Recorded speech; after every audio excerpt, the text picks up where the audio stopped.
दोस्तों, एक आम आदमी की भाषा में इंटेलिजेंट होने का मतलब होता है इस तरीके के क्वेश्चंस को सॉल्व कर पाना, यानी कि कॉम्प्लेक्स मैथ्स के प्रॉब्लम्स को सॉल्व कर पाना, रीजनिंग को सॉल्व कर पाना या फिर पजल्स को सॉल्व कर पाना। लेकिन दोस्तों, हॉवर्ड गार्डनर जो कि एक अमेरिकन साइकोलॉजिस्ट हैं, उनका मानना है कि हर व्यक्ति इंटेलिजेंट होता है। 1983 के अंदर हॉवर्ड गार्डनर ने एक बुक लिखी, फ्रेम्स ऑफ माइंड, जिसमें उनने दुनिया में सबसे पहले मल्टीपल इंटेलिजेंस की थ्योरी दी और मल्टीपल इंटेलिजेंस के बारे में बात की। दोस्तों, जब 1983 के अंदर उनने यह बुक लिखी थी, तब उनने 7 टाइप्स ऑफ इंटेलिजेंस की बात की थी। लेकिन दोस्तों, वो यही नहीं रुके, उनने 8th टाइप ऑफ इंटेलिजेंस दिया 1998 के अंदर, और दोस्तों ईयर 2000 के अंदर उनने 9th टाइप ऑफ इंटेलिजेंस की बात की। दोस्तों, हॉवर्ड गार्डनर की ये जो थ्योरी है, ये शिक्षा के जगत में क्रांति लाने वाली थ्योरी है, क्योंकि इस थ्योरी से पहले लोगों का मानना था कि जो इंटेलिजेंस होता है ये हर उम्र में बराबर ही रहता है, यानी कि आईक्यू लेवल।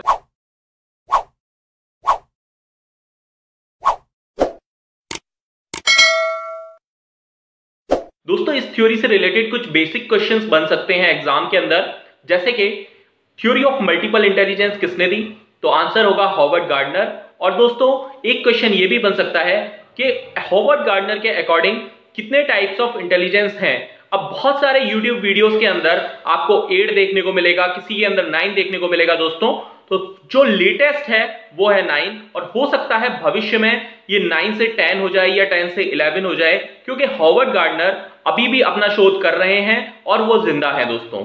तो दोस्तों, जो हमने सबसे पहला टाइप ऑफ इंटेलिजेंस देखा, वो देखा हमने लॉजिकल मैथमेटिकल इंटेलिजेंस, जिसको कि हम हिंदी में तार्किक गणितीय बुद्धि भी कहते हैं दोस्तों, ये जो तार्किक गणितीय बुद्धि वाले लोग होते हैं, ये जनरली साइंटिस्ट हो सकते हैं या फिर अच्छे मैथमेटिशियंस हो सकते हैं दोस्तों, इन लोगों के पजल सॉल्व करने की पावर और रीजनिंग को सॉल्व करने की पावर बाकी लोगों की अपेक्षा बहुत अच्छी होती है, और इनके नंबर्स पे बहुत अच्छी पकड़ होती है दोस्तों, अगले जिस इंटेलिजेंस की बात हॉवर्ड गार्डनर करते हैं, उसको तो आम आदमी कभी इंटेलिजेंस मानता ही नहीं था। यानी कि दोस्तों, हम बात कर रहे हैं लिंग्विस्टिक वर्बल इंटेलिजेंस की, यानी कि भाषाई बुद्धि, जिसे हम हिंदी में भाषाई बुद्धि भी कह सकते हैं दोस्तों, भाषाई बुद्धि का मतलब है ऐसे लोग जिनकी भाषा पे पकड़ बहुत अच्छी होती है, यानी कि शब्दों का जिनको बहुत अच्छा ज्ञान होता है, और कब कहां किस तरीके के शब्द बोलने हैं और किस तरह से बोलने हैं, वॉइस मॉड्यूलेशन क्या होना चाहिए, वॉइस की पिच क्या होनी चाहिए, उन्हें बखूबी आता है दोस्तों। ऐसे लोग जो लिंग्विस्टिक वर्बली बहुत ज्यादा इंटेलिजेंट होते हैं, उनको हम राइटर मान सकते हैं। हो सकता है कि वो कोई अच्छे पब्लिक स्पीकर हों, ये भी हो सकता है वो स्टेज एंकर हों, या दोस्तों वो टीचर भी हो सकते हैं दोस्तों। थर्ड जो इंटेलिजेंस है वो है विजुअल स्पेशल इंटेलिजेंस, यानी कि स्थानिक बुद्धि। इसके अंदर दोस्तों जो 3D इमेजिनेशन है वो लोगों का बहुत ज्यादा स्ट्रांग होता है, या हम ये कहें वो अपने मन के अंदर ही, अपने दिमाग के अंदर ही सारी की सारी इमेजेस बना लेते हैं। इसके अंदर दोस्तों आर्किटेक्ट्स हो सकते हैं, अगर उनको कोई घर का डिजाइन बनाना है या किसी ब्रिज का डिजाइन बनाना है, तो वो इस तरीके के इमेजिनेशन करने में बहुत ज्यादा अच्छे होते हैं दोस्तों।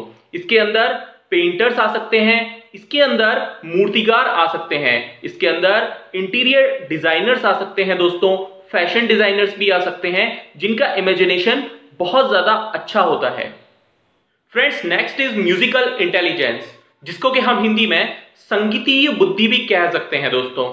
इसके अंदर वो लोग आते हैं जिनका वोकल बहुत अच्छा होता है, यानी कि गाने के अंदर वो बहुत अच्छे होते हैं, या फिर इसके अंदर वो लोग भी आ सकते हैं दोस्तों जो किसी भी वाद्य यंत्र को बजाने के लिए, यानी कि इंस्ट्रूमेंट्स को बजाने के लिए बहुत ज्यादा अच्छे हों दोस्तों।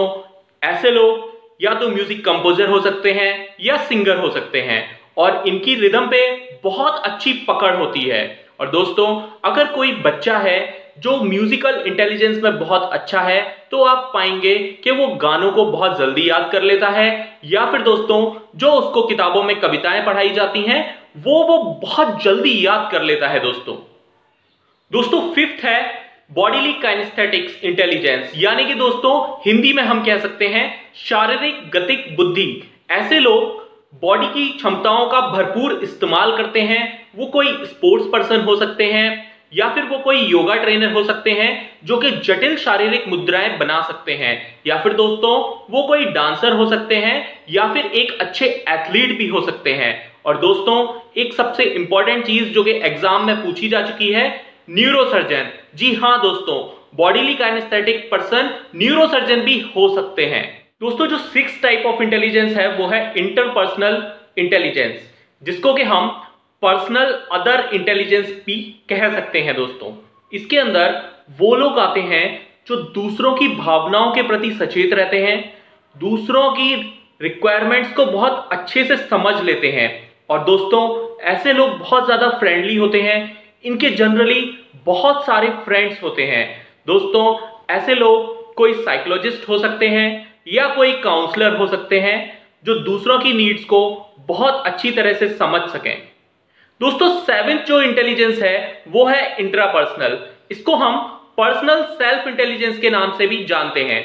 दोस्तों ये जो पर्सनल सेल्फ इंटेलिजेंस वाले लोग होते हैं ये बहुत ही ज्यादा दृढ़ निश्चयी होते हैं और दोस्तों अपनी क्षमताओं को, अपनी कैपेबिलिटीज को बहुत अच्छे से जानते हैं। इनको पता होता है कि इनकी स्ट्रेंथ क्या है, इनकी वीकनेस क्या है। और दोस्तों ये जो लोग होते हैं इनकी एक भीड़ से अलग अपनी सोच होती है, एक अपनी पसंद होती है, विशिष्ट तरीके की चीजों को ये पसंद या नापसंद करते हैं। और दोस्तों इनका एक अलग एनालिसिस होता है, हर चीज को लेके एक अपनी अलग समझ होती है।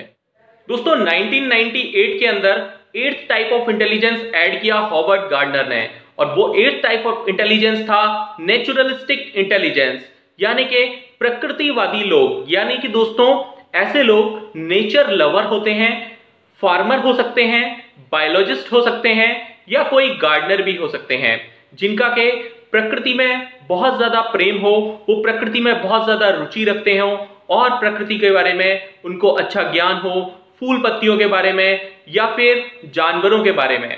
दोस्तों ऐसे लोग बॉटनी में इंटरेस्ट रख सकते हैं या फिर कोई वाइल्ड लाइफ में इंटरेस्ट रखने वाले लोग भी नेचुरलिस्टिक हो सकते हैं। दोस्तों एग्जिस्टेंशियल इंटेलिजेंस यानी कि अस्तित्ववादी बुद्धि, इस बुद्धि को ऐड किया था ईयर 2000 के अंदर हॉवर्ड गार्डनर ने थ्योरी ऑफ इंटेलिजेंस के अंदर। दोस्तों इसमें वो कहते हैं कि ऐसे लोग जो कि अस्तित्व को लेकर सवाल उठाते हैं, जो बोलते हैं कि अगर हम इस दुनिया में आए हैं तो क्यों आए हैं, इस दुनिया में हमें क्या करना है, हमारा क्या उद्देश्य है, ये सारी चीजें, वो या तो कोई बड़े फिलोसोफर हो सकते हैं या फिर कोई धार्मिक गुरु हो सकते हैं। दोस्तों मल्टीपल इंटेलिजेंस थ्योरी ना सिर्फ हमारे एग्जाम पॉइंट ऑफ व्यू से इंपॉर्टेंट है, बल्कि ये हमारे लिए इसलिए भी बहुत ज्यादा इंपॉर्टेंट हो जाती है क्योंकि आज का करिकुलम इसको बेस मानकर डिजाइन किया जाता है। और दोस्तों अगर आप बच्चे के इंटेलिजेंस को आइडेंटिफाई कर पा रहे हैं कि बच्चा कौन से डोमेन में ज्यादा इंटेलिजेंट है, तो आप इजीली उसको इंस्ट्रक्शंस दे पाएंगे, इजीली उसको गाइड कर पाएंगे। तो दोस्तों करिकुलम के पॉइंट ऑफ व्यू से भी और इंस्ट्रक्शंस के भी पॉइंट ऑफ व्यू से इसके एजुकेशनल इंप्लीमेंटेशंस हैं दोस्तों। और दोस्तों इससे जुड़े कुछ क्रिटिक्स भी हैं क्योंकि इससे रिलेटेड कोई भी टेस्ट अवेलेबल नहीं है। आप यानी कि नंबर्स में नहीं बता सकते कि बच्चा कौन से ट्रेड में ज्यादा इंटेलिजेंट है या कौन से डोमेन में कम इंटेलिजेंट है। इसलिए दोस्तों lack of research is there, इसको हमेशा क्रिटिसाइज भी किया जाता रहा है, लेकिन दोस्तों ये वेल डिफाइंड है।